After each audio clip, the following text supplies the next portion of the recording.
بالنسبة لي لا أخاف أن أقول أخفقت في أشياء ما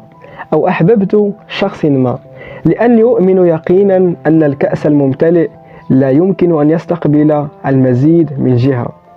ولأني أعرف أني إنسان وشيء طبيعي أن أحس بكل تلك المشاعر ما دامت نابعة من القلب، لأن النظام الآلي الذي أقصد به إقصاء أو إرادة إقصاء كل ما قلته سابقا من حياتك،